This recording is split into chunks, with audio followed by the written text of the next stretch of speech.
Fact number 1, आपने कभी तो ये सोचने की जसारत की होगी कि इंग्लैंड को कभी यूके और कभी बर्तानिया कह देते हैं। क्या ये एक ही जगह के नाम हैं? इसके बारे में आपको इस दौर में जानना जरूरी है। यूके यूनाइटेड किंगडम दर हकीकत United kingdom of great Britain and northern Ireland के मुखाफफ के तौर पर इस्तेमाल किया जाता है। यानी यूके 4 ममालिक इंग्लैंड, स्कॉटलैंड, शुमाली आयरलैंड और वेल्स के सियासी इत्तेहाद का नाम है। आयरलैंड ब्रिटेन में 2 बड़े और सैकड़ों छोटे छोटे आइलैंड हैं। सबसे बड़े आइलैंड को ग्रेट ब्रिटेन कहा जाता है, जो एक जुग्राफियाई इस्तिलाह है। इसमें इंग्लैंड, स्कॉटलैंड और वेल्स शामिल हैं। इंग्लैंड का दारुल हुकूमत लंदन है, शुमाली आयरलैंड का बेलफास्ट, स्कॉटलैंड का एडिनबरा और कार्डिफ वेल्स का दारुल हुकूमत है। ब्रिटेन से मुराद इंग्लैंड और वेल्स हैं। लेकिन अब इस लफ्ज को इन दोनों ममालिक के लिए कम ही इस्तेमाल किया जाता है। अक्सर इंग्लैंड को बर्तानिया यूके के मुतबादल के तौर पर इस्तेमाल कर दिया जाता है, जो गलत है। इसकी वजह शायद ये है कि इंग्लैंड बरतानवी आइलैंड का सबसे बड़ा मुल्क है, या फिर इसलिए कि इंग्लैंड और यूके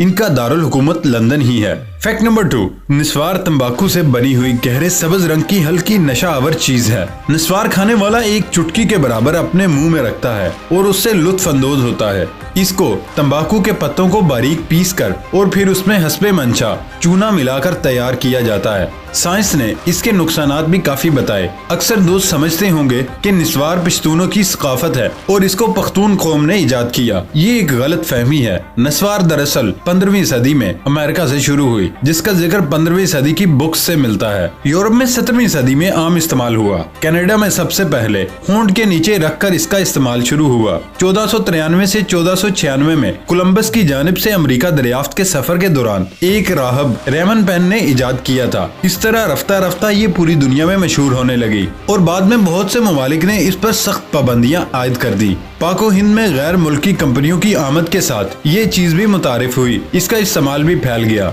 इस निस्वार का खुसूसी तंबाकू स्वाबी से आता है, जिस पर हुकूमत टैक्स लेती है। इसलिए ये कहना कि निस्वार पख्तून सकाफत है महज गलत फहमी और कम आगाही है। फैक्ट नंबर 3, दुनिया में अजीबो गरीब वर्ल्ड रिकॉर्ड बनाने वाले अक्सर लोग बहुत ही जुनूनी नजर आते हैं। ऐसे में आप जरा सोचे, अगर आपको बर्फ में रहना पड़े तो कितनी देर के लिए बर्फ में रह पाएंगे? बहुत से लोगों ने इस तरह बर्फ में रहने की कोशिश की, लेकिन चाइना के जिन सोंगाओ ने ये वर्ल्ड रिकॉर्ड बनाया कि वो बर्फ में 1 घंटा और 53 मिनट और 10 सेकंड बर्फ में रहे। क्या आप कभी ऐसा सोच सकते हैं या फिर कर पाएंगे? फैक्ट नंबर 4, दोस्तों, जब से सोशल मीडिया यूज हो रहा है तब से बहुत से दोस्तों को किसी तस्वीर के साथ या फिर वीडियो के साथ 1K या फिर 120K लिखा होगा तो कभी कभार 1 MB नजर आता है। बहुत से दोस्तों को इसका मतलब नहीं पता होगा। तो दोस्तों, इसका आपको बहुत आसान सा कुलिया बताता हूँ। अगर किसी भी अदद के साथ K लिखा होगा तो आपने उस अदद के साथ K की जगह 1000 पढ़ना। जैसे ये देखें,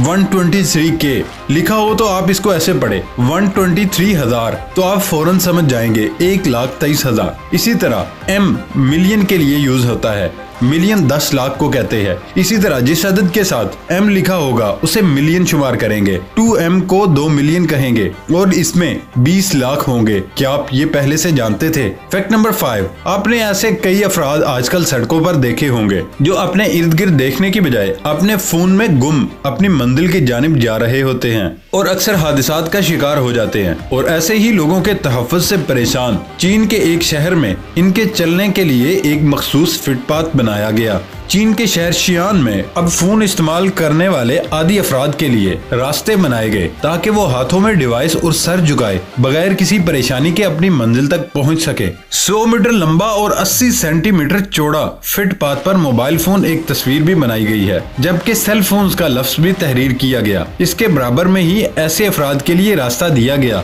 जिन्हें हकीकी जिंदगी से ज्यादा दिलचस्पी है और वहाँ मोबाइल फोन की तस्वीर पर क्रॉस बनाया गया। इस वक्त चीन में एक रिपोर्ट के मुताबिक सिक्योरिटी एहलकारों को ऐसे रास्तों पर ड्राइवर से इन राहगीरों को बचाने का काम करना है जिन्हें अपने गिरदोनवा का होश नहीं। फैक्ट नंबर 6, युगांडा में 44 बच्चों को जन्म देने वाली खातून मरियम नबाता नजी, इसकी उम्र इस वक्त 40 साल है। इनकी शादी 28 वर्ष कबल 12 साल की उम्र में हुई थी। शादी के बाद वो 15 बार बच्चों को जन्म देने के अमल से गुजरी हैं। इस दौरान उनके 6 बार जुड़वा बच्चे, 4 बार 3 बच्चे और 5 बार 4 बच्चे पैदा हुए। मरियम हैरत अंगेज तौर पर ऐसी जिस्मानी साख्त की हामिल है। उन्होंने हमेशा 1 से ज्यादा बच्चों को जन्म दिया। डॉक्टर्स ने मरियम पर मजीद बच्चे पैदा करने पर पाबंदी आयद कर दी है। फैक्ट नंबर 7, दुबई दुनिया का वो शहर है जिसने चंद दहाइयों में बेमिसाल तरक्की की और दुनिया का माशी हब बन गया। दुनिया में इस शहर से मुतल्लिक कई गलतफहमियां पाई जाती हैं, जैसे दुबई मुल्क है। दुबई दरअसल मुत्तहिदा अरब अमारात की 7 अमारात में से एक अमारत है। लोग दुबई को मुत्तहिदा अरब अमारात का दारुल हुकूमत भी ख्याल करते हैं, जो हकीकत में अबू ज़बी है। दुबई तेल की दौलत से मालामाल इमारत है, मगर ऐसा बिल्कुल भी नहीं। दुबई की मईशत का दारोमदार तेल पर नहीं बल्कि रियल एस्टेट, टूरिज्म और फाइनेंस पर है। ये चंद ऐसी बातें थी जिनको बहुत से लोग नहीं जानते थे। फैक्ट नंबर 8, वैसे तो सफेद रंग को अमन और मोहब्बत का रंग भी समझा जाता है, लेकिन बाज लोगों को ये रंग इतना पसंद है वो हर चीज अपने पसंदीदा रंग में खरीदना और देखना चाहते हैं। तुर्कमेनिस्तान के सदर को भी सफेद रंग बहुत ज्यादा पसंद है। सफेद रंग सदर के पसंदीदा रंग होने के बायस अशकाबाद में स्याह कलर की कारों पर पाबंदी है। अशकाबाद की ज्यादातर इमारतों को भी सफेद रंग के मार्बल से सजाया गया। शहर की इमारतों, सड़कों और हर तरह की तामीरात को सदर की ख्वाहिशों हदायत पर सफेद मार्बल से सजाया जाता है। ये एक ऐसा दुनिया में शहर है जो बिल्कुल सफेदी के हामिल है। फैक्ट नंबर 9, ख्याल है कि चांद पर इंसान के उतरने का अमेरिकी दावा गलत है और 21 जुलाई सन 1969 को नील आर्मस्ट्रांग और एडविन एल्ड्रिन ने चांद पर नहीं बल्कि एक साउंड स्टेज पर चहलकदमी की। ये भी कहा गया जो अमेरिकी झंडा नस्ब किया गया वो ऐसे लहराता दिखाया गया है जैसे हवा चल रही हो, हालांकि खला में हवा मौजूद नहीं और वो झंडा ऐसे नहीं लहरा सकता। नासा का कहना है कि तस्वीर को खलाबाज एल्ड्रिन ने झंडे को लहरा कर खोलने के वक्त ली गई थी। ये झंडा ऐसे खुला हुआ अपनी जगह पर स्टिल है। फैक्ट नंबर 10, क्या आप जानते हैं कि खवातीन और मर्दों की जीन्स की पैंट में क्या फर्क है? अगर जीन्स के डिजाइन, उसके रंग, उसकी तैयारी और साइज में फर्क न हो तो ये जानना मुश्किल होता है कि ये जनाना है या मर्दाना। आमतौर पर मशहूर है कि जनाना पैंट पतली और मर्दाना मोटी है, लेकिन ऐसा नहीं। दरअसल मर्दों की पैंट के बटन दाएं जानब खुलते हैं जबकि खवातीन की बाएं जानब। मर्दाना पैंट के सामने वाली जेबें दरमियान में होती हैं जबकि जनाना पैंट में जेबें साइड में होती हैं। मुझे उम्मीद है आप इस फैक्ट के बारे में बिल्कुल भी नहीं जानते थे। क्या ऐसा ही है? कमेंट बॉक्स में लाजमी बताएं। फैक्ट नंबर 11, एक सवाल तमाम मुसलमानों के जहन में भी यकीनन आता होगा, जवाल के वक्त इबादत क्यों नहीं की जाती या जवाल के वक्त इबादत करना क्यों मना है?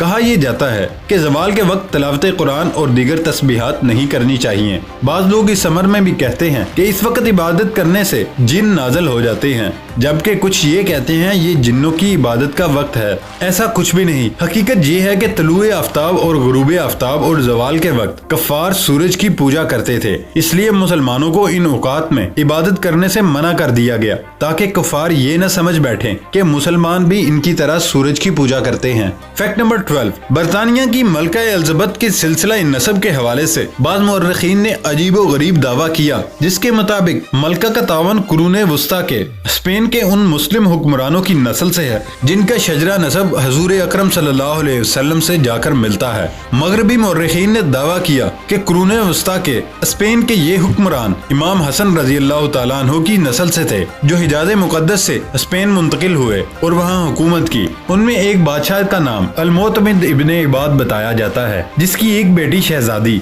ज़ैदा थी जो वालिदैन के साथ स्पेन के शहर सिवाइल में रहती थी। ये 11वीं सदी ईस्वी का वाक़या बताया जाता है। जब ये शहजादी सिवाइल से चली गई, बाद अज़ां उसने ईसाईयत कबूल कर ली या जो भी हुआ। मुअर्रिखीन का दावा है मलका बरतानिया उसी शहजादी की नस्ल से हैं। ये भी कहा जा रहा है कि स्पेन के कदीम रिकॉर्ड से भी मुअर्रिखीन के इस दावे की तस्दीक होती है और मिस्र के साबिक मुफ्ती आजम अली गोमा भी इसकी तस्दीक कर चुके हैं, लेकिन इस दावे की असल हकीकत तो ज़ाते बारी ताला ही बेहतर जानती होगी। फैक्ट नंबर 13, सन 1992 में फिलिपाइन के अंदर कोका कोला कंपनी का राज था। कोल्ड ड्रिंक्स की 75% मार्केट कोका कोला ने काबू कर रखी थी और पेप्सी के हिस्से में सिर्फ 17% मार्केट थी। कोका कोला का राज तोड़ने के लिए पेप्सी के बड़े बड़े दिमाग बैठे और एक मंसूबा तरतीब दिया। एक इनामी मंसूबा लॉन्च किया गया जिसके मुताबिक लोगों को कहा गया कि पेप्सी 7 अप और माउंटेन ड्यू की बोतलें खरीदें। इसके ढक्कन के अंदर अगर 3 हिस्सों का नंबर निकला तो आपको 1000 फिलिपाइनी रुपए से 10 लाख फिलिपाइनी रुपयों तक इनाम दिया जाएगा।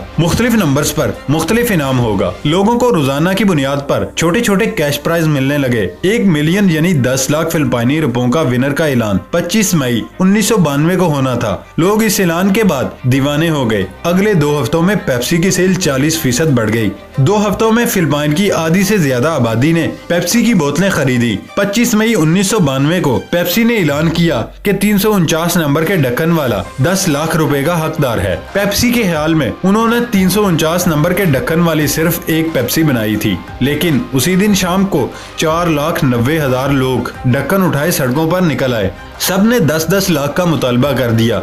उस वक्त पेप्सी को इल्म हुआ कि गलती से एक की बजाय 8 लाख बोतलों पर 349 छप गया, और ये सारी गलती उस कंप्यूटर प्रोग्राम और मैक्सिको की D&G फर्म की है जिसे इस काम के लिए हायर किया गया था। ये गलती पेप्सी को 4 खरब फिलिपाइनी रुपयों की पड़ गई थी। पेप्सी ने सबको 10-10 लाख देने से इनकार कर दिया। सड़कों पर हंगामे फूटे। पेप्सी की 30 से ज्यादा डिलीवरी ट्रक तबाह कर दिए गए। पेप्सी के एक वेयर हाउस पर ग्रेनेड हमला भी किया गया। अदालत ने नोटिस लिया। पेप्सी को अदालत बुलाकर उन पर केस कर दिया, जो कि 14 साल चला। 2006 में पेप्सी की इस केस में से जान छूटी। पेप्सी को बेगुनाह करार दिया गया, लेकिन इन 14 सालों में पेप्सी ने फिलिपाइन में अपनी तारीख की सबसे बदतरीन ज़बूहाली देखी। यूं एक छोटी सी गलती पेप्सी को 4 खरब में पढ़ते पढ़ते बची। दोस्तों, ये थी आज की वीडियो। इसके साथ ही हमारा आज का सफर खत्म होता है। अल्लाह हाफिज।